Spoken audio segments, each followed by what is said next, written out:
Kako se izognemo številnim okužbam, virozam in prehladom, smo povprašali doktorja Iztoka Ostana, ki smo ga obiskali na njegovem domu v Čičariji. Znano je, da ko se nas loteva ta prehlad ali gripa, je dobro okrepiti imunski sistem z antioksidanti. Takrat je dobro piti vitamin C, sveže sokove, jesti sadje in zelenjave, vendar izkušnje kažejo, da praviloma to sicer pomaga proti prehladu, pa vendar traja prehlad ali gripa še vedno tistih 8 dni, kot je običajno.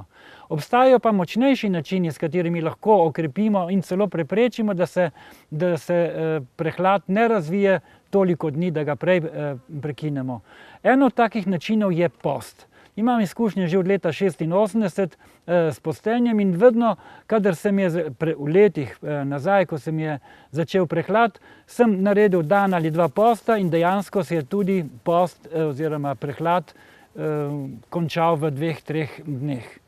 Nov način pa je mineralni prašek FHS, ki je izredno močan. To je narejen po vzoru antioksidantske vode, ki je v Himalaji, izvirna voda, ledeniška voda, in to vodo je uspel, torej to je dolini Hunza, uspel narediti dr. Patrick Flanagan. Zakaj je mineralni prašek FHS tako učinkovit?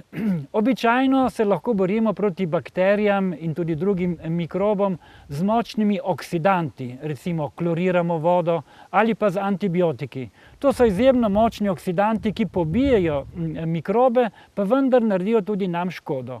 Možen je načeloma čisto obraten princip, da gremo zelo močno antioksidantskost, kjer naše celice dobro delujejo, ne morejo pa bakterije se razvijati.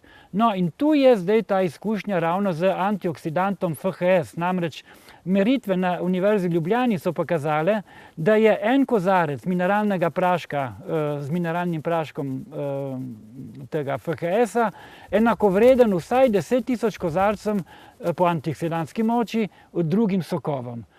Skratka, nastane nek kakovosten preskok v antioksidantskost in v takem okolju bakterije ne morejo živeti.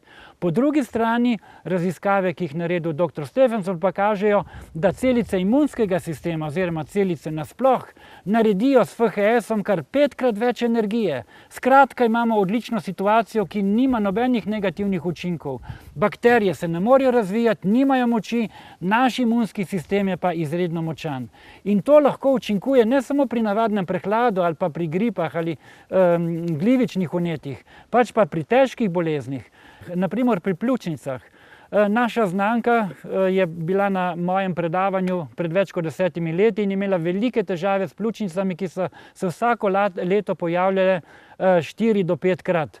No, potem stalno je nosila antibiotike s sabo, kajti vsaka sprememba okolja je povzročila neko prehlad, ki je prišel v pljučnico.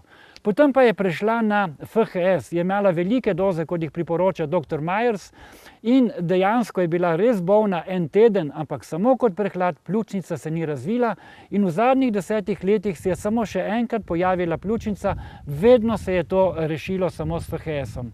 Moja osebna izkušnja in tudi druge pa kažejo, da je možno celo pri kroničnih vnetjih, to so zelo trdovratna težave, sam sem bil kronični jetrni bolnik, pri 31 letih so me hoteli dati invalidsko v pokoj zaradi kroničnega vnetja jeter in trebušne slinavke in z naravnimi sredstvi to ni šlo, tudi s postenjem ne. Ko pa sem prišel do FHS-a, to je bilo leta 1998, sva ženo imela normalne količine, če bi danes vedel, bi vzel večje količine, kot priporoča dr. Myers, po 6 kapsul na dan, takrat smo vzeli 2 do 3. In moja kronično vnetje je minilo v 2 letih in pol. To je bilo leta 2000. Tako jetra kot trebušna slinavka. Tudi soproga je imela težave s preveč delujočo ščitnico, vnetje ščitnice in je ravno tako v tistih letih si odpravila to vnetje in so bila od leta 2000 oba dva zdrava. Te izkušnje in znanstvene študije v zvezi z živo vodo oziroma s tole antioksidantsko vodo sem napisal v knjigi Žive vode in v brošuri Hunza voda.